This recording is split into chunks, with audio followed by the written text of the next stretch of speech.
And this is Real Estate Underground. Greetings and salutations, Real Estate Undergrounders. It is Ed Matthews with the Real Estate Underground. Today, I am joined by a fellow Villanovan, which I'm very excited about. Joe Downs is the CEO of Belrose Asset Management. So today we're talking about self-storage and maybe some other asset classes, but I think we're going to focus on that. Joe, welcome to the show. I can't wait to have this conversation. Ed, super excited to be here. Thanks for having me. And we're going to do our best collectively. We're going to hold each other accountable to not talk about Villanova basketball. Yes, but I just discovered that while I'm 3 degrees probably from the Pope, you actually know a guy who knows the Pope really well. 3 people that know the Pope directly. Yeah, you got me beat. So that's awesome. Yeah. Welcome to the show, and thank you so much for your time. I know you're busy, so I appreciate it. Thanks for having me again. Yeah, tell us a little bit about you and Belrose. Yeah, Belrose, I'm in a conundrum of sorts. I've been someone that's had to reinvent themselves since Villanova. I think I realized later in life that I was an entrepreneur after I'd already demonstrated it a few times, just because I was just like heads down, work. I actually was working while I was at Villanova, DJing and bartending. So while you were at Kelly's hanging out, I was probably DJing, playing the tunes you were listening to. But yeah, so that's me. Since Villanova, I had one kind of short career. It wasn't that short. It was 7 years as a financial advisor. And then not because of 9/11, but because of 9/11, I decided that wasn't for me. It was just a moment in time that made me realize to pause and say, is this really what I want to be doing? And it wasn't. And from that point forward, all of my intentions were to be in real estate. And it took me a couple of years, but I got there. So I've been in real estate for over 20 years now in some capacity. So that's who I am. And by the way, I love it. And I wake up every day and it's what am I doing in real estate today? And how am I excited about it? Not to say I don't have days where the minutia of whatever you're involved in gets to you, but I just love real estate. So how did I end up in self-storage? I'm constantly finding that real estate's no different than other businesses. There's cycles to what you're in. And I found myself having to reinvent through some of those cycles. The mortgage meltdown in 2000 really started in 8, but most people recognize it as 9, 10, 11, right? And I was part of that, unfortunately, and I had to reinvent. But that led me to another business, distressed debt. And I still have that business, although that business went through a cycle of its own where I had to reinvent again. And in that reinvention is when I found storage. No divine intervention, just down market cycles. Financial intervention. Yeah. Financial, but you learn a lot through those cycles, not only about yourself and your character, but also about business. And you take each one of those experiences and you apply it to the next thing you're in. I've been in storage. I'm still in distressed debt, by the way. But that down cycle gave me the opportunity to learn a new trade, a new trick, if you will. I think that's just this word that we are. But in that opportunity, I was able to learn about a space that a lot of people are talking about today, but weren't 6 and 7 years ago. I get to be guests on podcasts like yours. Thank you again for having me. It's been an exciting ride. Fantastic to learn about storage, especially when I had a background raising money for multifamily and for office and for some other kind of alternative type of deals. Yeah. So it's neat to be able to compare and contrast the two and see what you like and don't like. Now, I was never an operator. I was never a CEO of those other companies. I was the sales guy. I was raising money. I didn't have to source the deals, find the deals, underwrite the deals. I wasn't in charge of any of that. So it's been very different this cycle, this time around, this asset class, but I'm having so much fun and I'm loving it. Yeah, it's interesting. I've been looking at a friend of mine and actually now an investor in one of our funds, Brian. He has gotten me into flex and industrial spaces. So similar play to storage in some respects, but it's interesting. The multifamily play, it's especially here in the Northeast. You're based in the Philly area. I'm based up here in Connecticut. It's been a bit of a challenge. The pricing is still out of alignment with the debt costs. So it's pretty hard to find a deal that pencils well. And looking at other asset classes just makes sense, which is one of the reasons I was excited to have you on the show. Yeah, for sure. And by the way, we're not immune to that in storage either, especially when you're in primary markets. So there's an old saying, if you want to beat Tiger Woods at something, just don't play him in golf. So in storage, I can play against Tiger Woods. For me, that's Public, Extra Space, CubeSmart, and then probably 10 more institutions you've never heard of. No disrespect, you're just not in the space. No one's ever heard of them. Their brands are not on buildings. But I can play against them. I'm going to lose a lot, but I can play against them. Or I can operate in markets where they don't play, in different sandboxes and smaller ponds. And so that's what we've done. We figured out where they don't play, where they can't, where we actually have the advantage over them, and that's in the secondary, tertiary markets. Just is not immune to what you're going through. We've just gone through a fairly difficult cycle where interest rates are higher. That makes it difficult, not just for us, because we can operate in any environment. Buyers and sellers can figure out where the equilibrium is on the transaction. But we are reliant on our tenants who are usually coming in and out of or around some way, some sort of real estate transaction. So if the interest rates are too high for people to refi or move, then we're stagnant. So what we just came out with, what storage realized maybe for the first time ever, because they've only been really recognized storage as a real asset class since the year 2000. And I say that only because that's when we have robust data. You don't have robust data before the year 2000. Starting in the early 2000s, we've got a lot of data on storage now that we've started to collect as an industry. So starting around there, storage for the first time in 23 and 24 saw a stagnant real estate market. We saw a crazy real estate market in 8, 9, 10, 11, 12. Everybody knows that was a good market for storage because it was transient. You had people downsizing, you had people losing jobs, you had all kinds of things were happening. The 4Ds, right? Death, divorce, dislocation. All of that was happening in 2008, 9, 10, 11. Real estate values plummeted, but storage doesn't care about that. Storage cares about transactions. Right. The more transactions, the better we do. So for the first time in 23 and 24, our transactions dried up. We were just coming off of the peak of self-storage in its history because of COVID. It never saw occupancies and rates as high as we saw during COVID. So coming out of COVID at your peak of everything, the bottom fell out of the market in terms of transactions. Occupancy fell, rates went with it, became very hard. So we are not immune to those cycles. And for the first time, it's been documented and realized that, holy cow, this industry is more reliant on the transactions in real estate than anyone ever realized before, because it never happened since they've been recording it. That makes a ton of sense, right? Obviously, every asset class has its cycles. I'm curious about how resilient storage has been as an asset class over the last 3-4 years. How has the properties changing hands, adoption rates, things like that, vacancy rates, how has that been affected? Look, a bad operator can screw up a deal. Storage is as solid as an asset class as there is.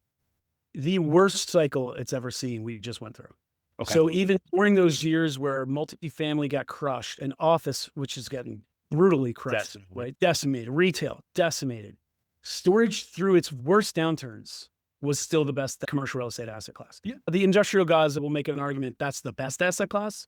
And the multifamily guys will say it's all cyclical. Our lows are not nearly as low as any other commercial real estate asset class. It's not even close. I tell my team all the time, I don't care about home runs. We find them every once in a blue moon, but let's stick to the knitting, right? Let's get on base first and singles and doubles. That's it.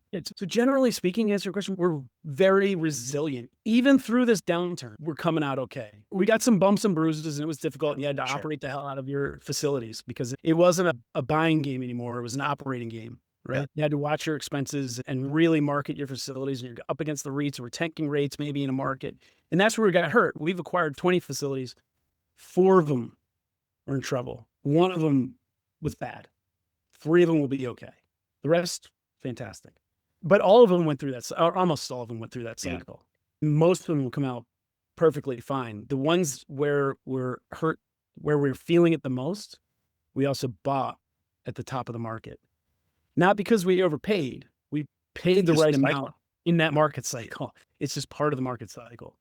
Yeah. When you acquire from a finance, what a capital stack perspective, what does that look like for you? Are you going into this? Do you use bridge debt at all, or is it all long-term debt? No, so for most of the 20 that we've acquired, really 19 of the 20, we now are working with an institutional investor. Perfect. So we moved away from the passive, smaller investor scenario, but most of them were bought with that. But I think the highest leverage we had was, and that's fair. I think we did 2 seller finance deals where the leverage went to 75, but we were comfortable with it because there were no covenants. When we're controlling the loan docs and the seller has no idea what they look like, we stripped out not that we weren't sharks, but we stripped out the banks. You can remove a lot of risk, right? We removed all the risk. So Going to 75 or 77 or whatever it was on a seller finance deal, we were very comfortable with.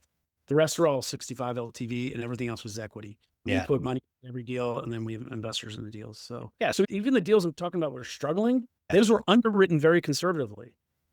And if we bought at a 7 cap or a 6 cap, our exit in the pro forma was a 6 cap or a 7 cap. We didn't play with numbers to make the deals work. We're very conservative with everything. Sometimes it's just a tough cycle or a tough market. In the case of a deal where we're going to lose money on, that deal was not just bought at the top of the market. It turned out to be the most challenging market we were in terms of small 1, 3, 5 mile market. We had REITs open up, they tanked rates. It was a perfect storm of bad. In hindsight, there's not that much different we could have done because some of the stuff just came out of nowhere. There's a few things we've learned we probably would have done differently, but look, 1 out of 20 is pretty good odds in any industry, I think. Yeah, it was like I was speaking to a group not that long ago, and one of the questions was, how did you plan for COVID? And how did that impact your business? Something like that. And I said, we didn't. Any plans for a global pandemic. But what we did do was we're rigorous with our tenants and our residents. So we know that they're good, hardworking, responsible people. And if there's a problem on the employment side, they pick up the phone and call us and we work it out. Right. And that's what saved us. It wasn't necessarily that we 18 months of reserves sitting there waiting for somebody to take the sniffles. You rolled up your sleeves, you put your operator hat on and you started operating because it wasn't free money just to buy them anymore. So there are things you can't plan for. And I'm an Irishman. I fully expect mushroom clouds on the horizon. And when they don't appear, I'm pleasantly surprised. But I planned for the mushroom clouds. And COVID certainly changed how we look at things. So you look at market downturns and everything. And it's interesting because in parallel, and admittedly, I haven't looked at the numbers, the comparison numbers in the last year or so. But the last time I looked, multifamily was in the 12, 13% historical return, and storage was in the, I want to say 16, 17% historical returns, give or take. And is that still consistent with your experience or? Yeah. What's the snapshot? Just after the last 2 years, maybe it's down to 15. I'm going back 50 years. I'm not even looking. But it sounds about right. The deals that we see that we should be in, that we do go into, yeah, I'd say 15 to 20. So call it an average of 16, 17. And so when you're buying, regardless of your cost of debt, it's relative to your debt, right? The cost of debt and operating costs and all the other things that you're figuring out at the point of purchase, and you're cash flowing, or at least you have a path to cash flowing once you fix what's going on in the operation. Doesn't matter what the market does because you're operating in a snapshot in time where you sign that 20, 30, 40-year debt at a certain interest rate, certain terms, and you're buying at a price point relative to those terms. And so it doesn't matter if the market goes up or down, right? As long as you're cash flowing. It doesn't. Cash flow versus appreciation. And if you're a 3 to 7 year, 10-year hold on a property like that, doesn't matter what happens in the next 12 months. The cycle will change in 18 months. Look, I'm agreeing with what you're saying. We have to go into every deal with, we're going to operate this and improve and increase the value of this facility. Sure. I can't control what cap rates and interest rates do. What I can do is put us in a better position to take advantage of a favorable cap rate and interest rate environment. The only risk really facing us is whether the debt's 20 or 30 or 40 years, I haven't seen, we're typically 20, but yeah, regardless of what the debt is, the term, it's a 5-year term. So 5 years, that marks matter. So we need to be in a better position 5 years from now than we are today. And we focus on doing that in year 1 and 2. Right. From year 3 and 4, look, we have to put out performance, but it's a crystal ball at that point.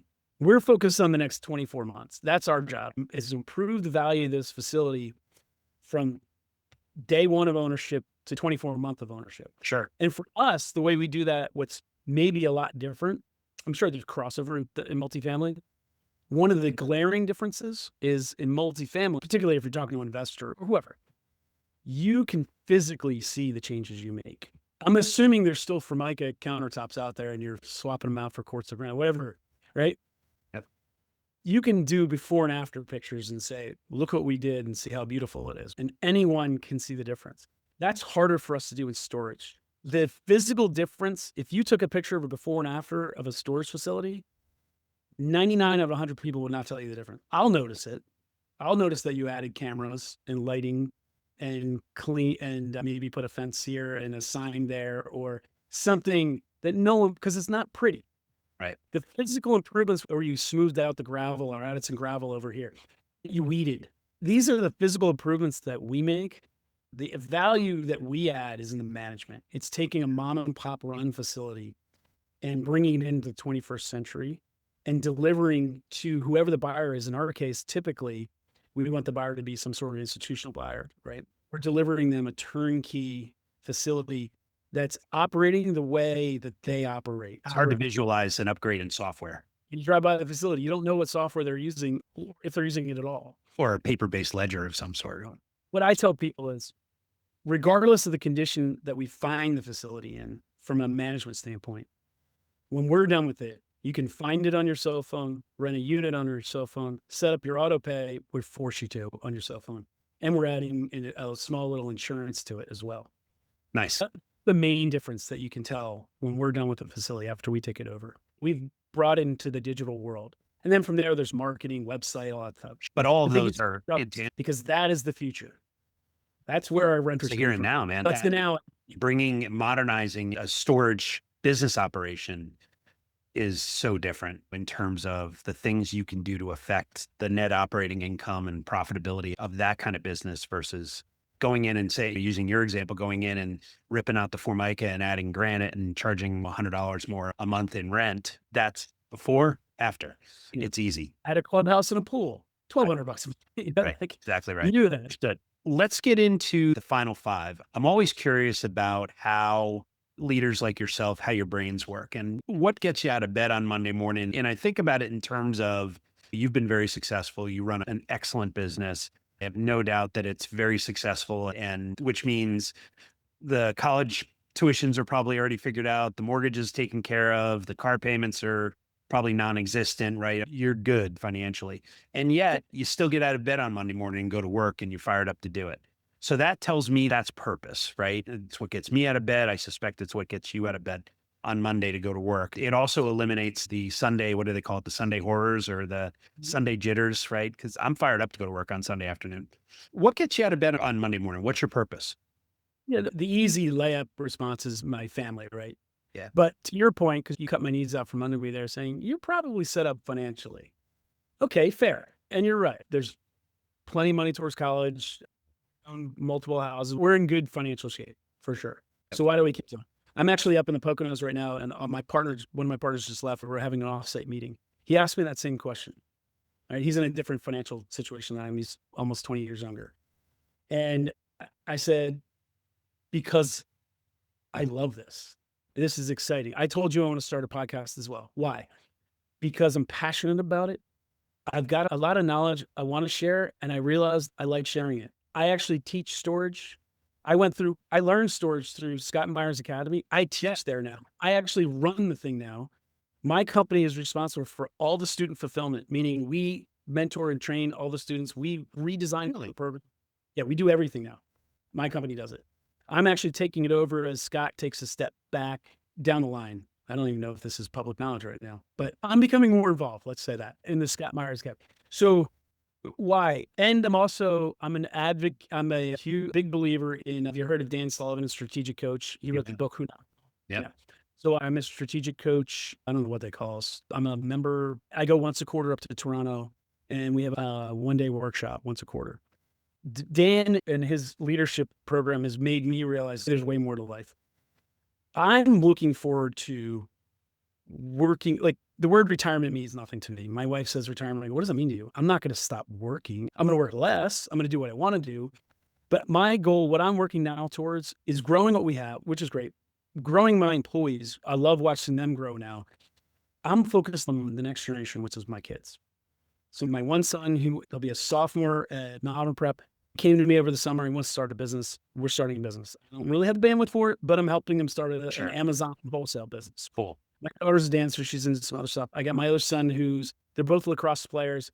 He's flipping lacrosse heads now. He's buying used lacrosse heads online, cleaning them up, stringing them, painting them, or whatever you call it, dipping them, dyeing them, whatever it is, and selling them. So I'm now incubating entrepreneurs. So that's what's my why. It's really them. I'm not done with, we're not, everything's not paid for, but it's staying active. It's teaching. It's being involved.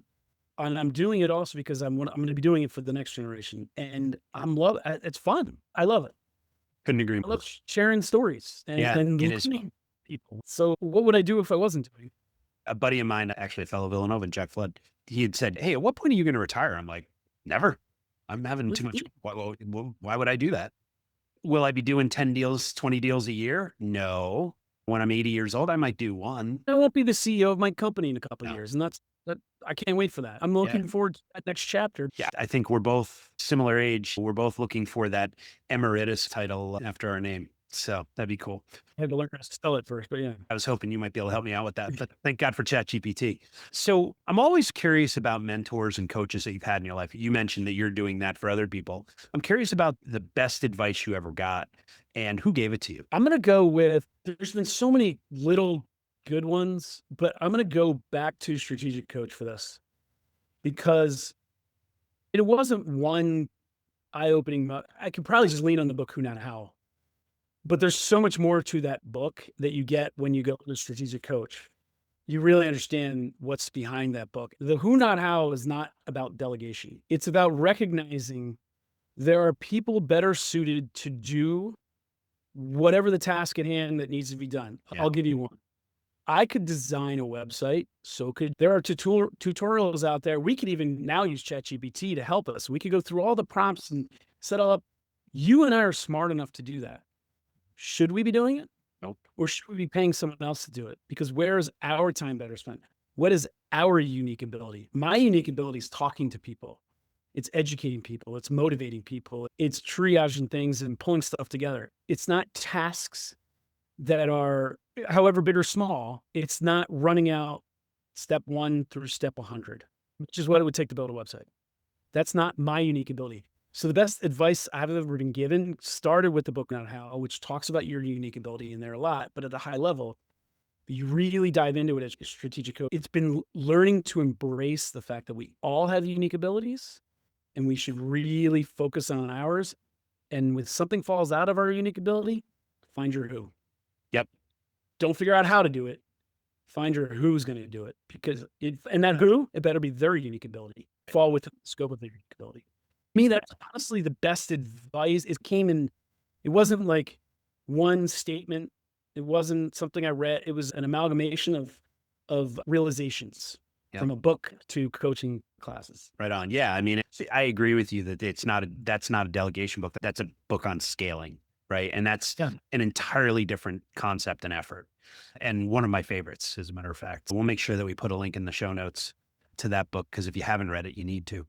So I'm also curious about, and we touched on this earlier in the conversation, but I think fundamentally we learn more from the mistakes that we make professionally than the successes. And so I'm curious about a decision that you've made over the years that you look back on and you go, man, I'd love to have that one back. And what'd you do about it? So I made the same mistake twice in 2 different businesses. The first one you'll know was a bar and restaurant. So after I was a financial advisor for a year and a half, you used to know it as the Brick Bar. You probably went in for Honey Brown Jug Nights or something like that. Buddy Dan, I know exactly what he's talking about. That was the Villanova bar. I got shut down. I was bartender for years. I reopened it back up more as a pub restaurant. Everything was going fine for a while. Here's the mistake I made and learned later. I knew how to run the front end, the bar. That was the easy part. I didn't know anything about the kitchen. Right. And the kitchen killed me. So I ended up losing that business and losing $100,000 of not even all my money. Some money I had to pay back, but money I was responsible for, which at the time I was 30, maybe, and 31. And that was a painful, brutal mistake. I look back on it and I say, well, that was almost better than college, right? But the takeaway was, you have to know what's going on in your kitchen. I had no idea what was going on in the kitchen. I thought the chef was the expert there and he had it. That's fine. He was the who, but you still have to make sure the who is doing what they're supposed to be doing. Still have to have checks and balances there. Yep. I made the same mistake in storage. We had someone come along, say they were an expert and they could handle all of our underwriting and management. So early on in storage, we allowed this individual to run our underwriting, and we listened to everything she said when it came to the management of facilities. The facility I'm losing, the only one to lose money on, was a direct result of her underwriting and her management and me allowing it to happen. Yeah. I didn't know what was happening in my storage kitchen. I was off finding other deals, growing the company. Yep. And I forgot the same lesson and I made the same mistake twice. It's embarrassing, but I did it again and I'll never do it again. So how do you mitigate that issue now? Without micromanaging? That's too much brain damage for me. I have to know what's going on. I have regular check-ins. I now question everything. Sometimes I don't know what I'm questioning. You start getting into the minutia of the operations. Part of it is I've learned a ton about how to operate these things, right? But you don't want me operating your storage facility day to day. That's not my unique ability. Oh, there are certain things that happen that I don't know how you transition a facility and set up the credit cards and this and that and transition that for the, I don't know anything about it and I don't want to. I shouldn't. But I should know that it's being done and it's being handled properly and taken care of, and I should be checking in on it. And I also know that I have my partners who are capable overseeing it as well. So I'm really checking in on them and questioning them, pushing them. You have to know, or at the very least, pretend like you know what's going on in your kitchen. Because if you do, then there's checks and balances and people will operate properly. And by the way, you'll start to see it in the numbers. I wasn't even looking at the numbers. I was just looking at the global. Why can't I pay the mortgage? Why can't I pay this? Wasn't the revenue was down, it's the expenses were up. That's what killed me, is the expenses in the kitchen. I should have streamlined things earlier so that we could make it through a certain period of time, the slower seasons, and streamline the menu, cut down the cost. I should have done a whole bunch of things. I didn't do it. I didn't know to it. I didn't even pay attention to it. Yep. Just focused on revenue. Yeah, I've been guilty of the same thing. I abhor bookkeeping. Like, I will do anything not to bookkeep, but there's a responsibility that you and I, as the CEO, have, that we've got to know what our numbers are. And we've got to know, at least at a key performance metrics perspective, what's working, what's not. Right. And what's working and what's not working from a marketing standpoint. I'm marketing percentage. What's working, what's not working? Why isn't it working? Why are we continuing to spend money here if we're yielding no results? Yeah. You improve what you measure. If the folks that work for you aren't paying attention to it, then nobody. It's a common thing. We're two guys who've been doing this for a long time and we both made that mistake. So I'm also curious about, you mentioned Dan Sullivan's book, but I'm curious about lately, what book is on your nightstand, virtual or physical? It doesn't matter, but who are you paying attention to these days in terms of the books you read or the information you're taking in? The book I just finished that every business owner should read, and I can't believe it took me this long to read it, is by Keith Cunningham, called The Road Less Stupid. Sitting right on my desk. I just received it, actually. I'm going to listen to it because I do a fair amount of driving around. Yeah. I listened to Who Not How probably 3 times. I find a really good, impactful, meaningful book. I usually listen to it a second or third time, even though it's a heavy lift. It's probably 9-10 hours of listening time. I'm going to listen to it again. There's so many good nuggets in there. In fact, to the point where, and I'm finding it hard to get through a bunch of books. If I could probably read off a list on my Audible right now of all the books I'd like to get to. But what I have found, and I don't know if you've done this in ChatGPT yet, but have you created your own board of advisors? I have not. Yeah. So if you have the pro, are you paying for it? Yes. $20.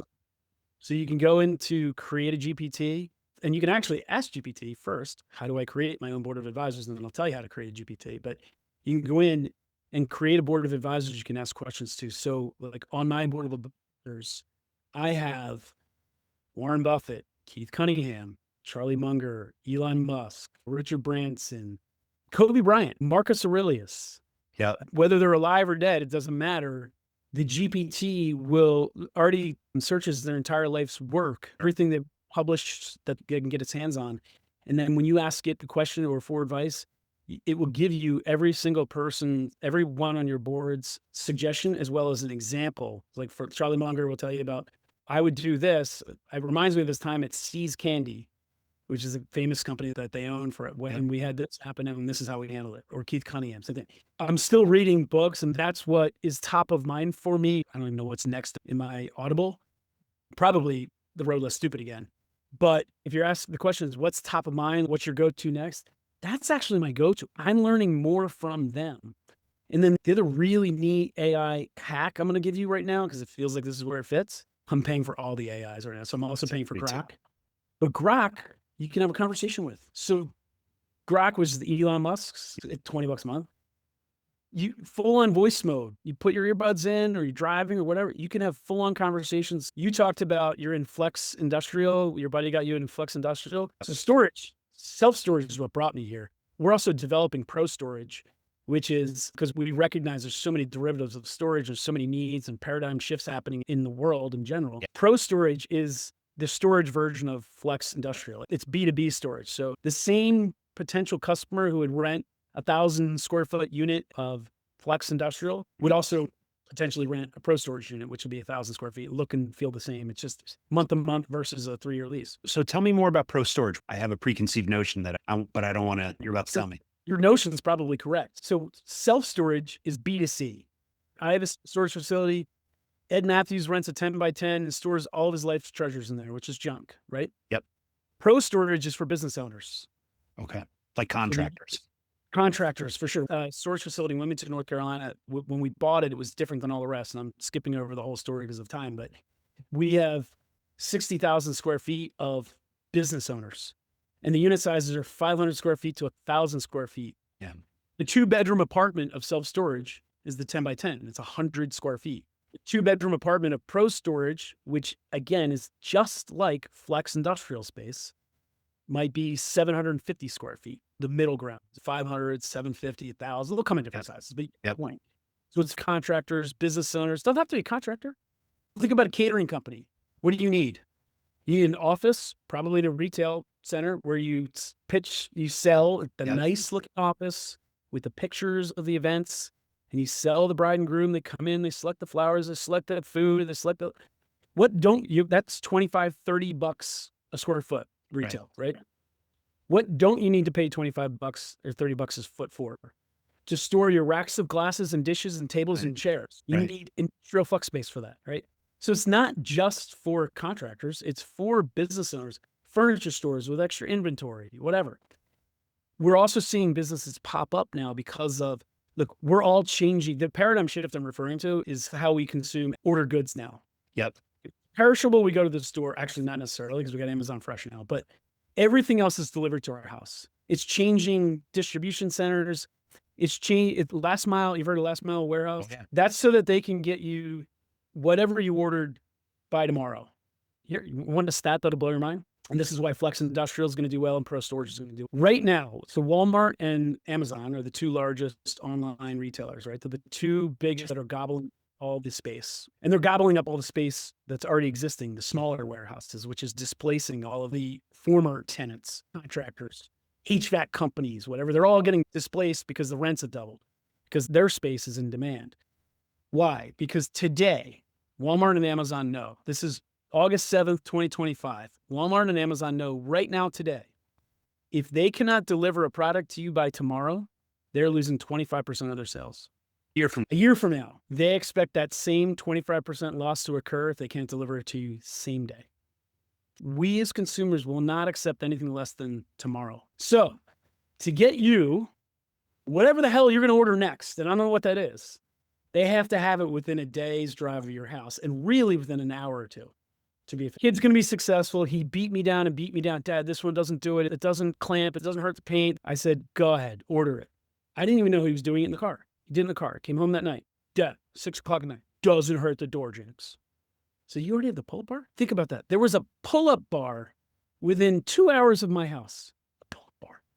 How is that even possible? That's how these logistic companies are thinking. They have to have warehouse space. It's going to have to be smart warehouse space with RFID so they know what's coming in and going. Yep. That's what we're building in Pro Storage. That's fascinating. I'm also expecting the Amazons and the Walmarts to start gobbling up that space as well. The investment you're making with your buddies is a smart one. Yeah, the hundreds of thousands and probably millions of square feet that Amazon alone here in Connecticut is putting in place over the last 3 to 5 years is insane. Getting set up to deliver to you. I'm curious about how you define success in your life. Yeah, that's a tough one. I think it's an evolving one. I'm a father. So for me, there's no greater dopamine release, I think, that I get than to hear someone tell me how polite my son or daughter was or how great it was to have them around, whatever. And I know that sounds cliche. And I know our parents told us the same thing, but you realize as a parent, that's impactful and meaningful, right? So Yep. success to me, health, obviously, but it's having a really solid core family unit that is holding itself in society. And I know it sounds like such a BS answer, but it's really, Not. it's really meaningful. And 10 years ago, I don't think I could have answered it this way. I think I would have talked about something monetarily. But to me, that's become the most important thing, I think. Money matters. Money allows you to achieve that. We just took a 2-week vacation to Europe. If we didn't have money, we couldn't have done that. And we couldn't have Sure. bonded as a family and grown together as a family. So I'm not giving you some BS answer that it's all philosophical, highfalutin. I'll give my money away as long as I have my health and my family. That's not true. I think that's too ideological. There's a modicum of success that I want personally too. We all need that. I'm not a recognition guy other than privately and quietly and seeing people grow and knowing I had a hand in it. I love seeing close storage deals. Right. Like students of mine that close their first deal, the looks on their faces, the excitement that they have, to me, that's successful to me. So for me, I guess it's health and family and being able to be present in my kids' lives is huge. I actually used to drink a lot. I'm an Irishman as well. I quit drinking because I felt like I was drinking too much. It was like maybe 4 or 5 years ago. And I was physically around my kids, but I wasn't mentally present because I might have been buzzed. So that's something that's to me is successful. That's success. It's being present, however that is. That doesn't mean you have to quit drinking. That's what it was for me. That's what I needed to do. But yeah, I think it's a lot of those like feel good things that add up to, hey, you know what? I'm living a successful life. And certainly building successful businesses is part of it. There's dopamine release from that as well. I'm not going to say there isn't. I would like to break 70 one day in golf, but I don't know if that'll. If you figure that out, let me know. I'm still trying to break 90 if I break 90, I'm walking in the clubhouse, hands raised overhead, looking for my green jacket. You got to hit me up when you come to the area. Absolutely. I have a profound lack of talent when it comes to golf. As long as you're fun out there, I could care less. Yes, that's all it is for me. I get my money's worth. If we're paying by the stroke, I'm doing very well. Joe, I really admire the business you've built and the businesses you've built and how you think and how you operate. When you're not talking about real estate, what do you do for fun? You just mentioned travel and being present with your kids. What else do you like to do? I'm the world's most underpaid Uber driver. Although my son just turned 16, got his permit. Revolutionary, isn't it? I'm inching closer to best. I still got a 13-year-old, so I got a couple of years ahead of me. I find myself on a lot of lacrosse sidelines. There aren't that many dance competitions I go to, actually. It's my daughter. I'm on a lot of lacrosse sidelines with multiple clubs in school, and my boys are very good. They're very good athletes, so it's a lot of fun. They play for a pretty well-renowned high school in lacrosse, so that's pretty cool.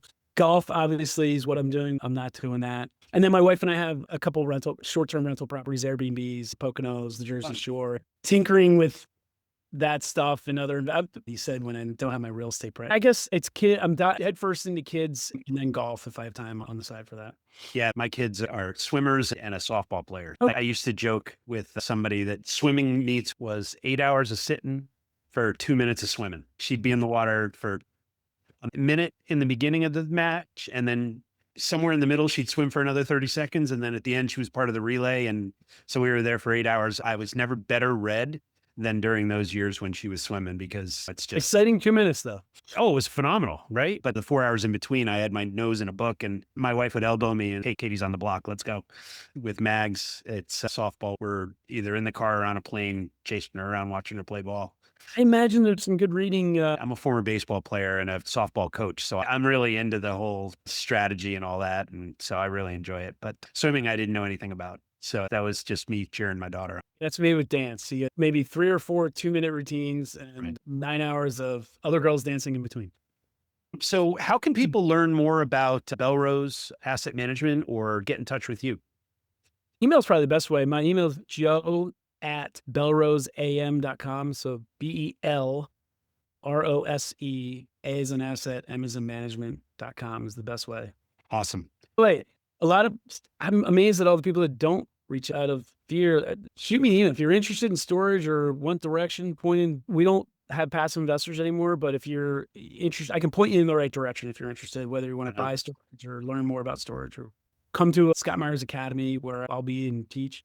Awesome. Happy to have that conversation. Yeah, I tell everybody I'm a cheap cup. I'll buy anybody a cup of coffee, either virtual or in person. Yeah, love I that. will. Definitely. All right. Joe, thank you so much for your time. It's great to see you and continued good fortune. Thank you so much for having me. Truly my pleasure. This has been the Real Estate Underground podcast. Thank you so much for listening. Don't forget to rate, review, and subscribe. It helps us grow. Until next time, happy investing.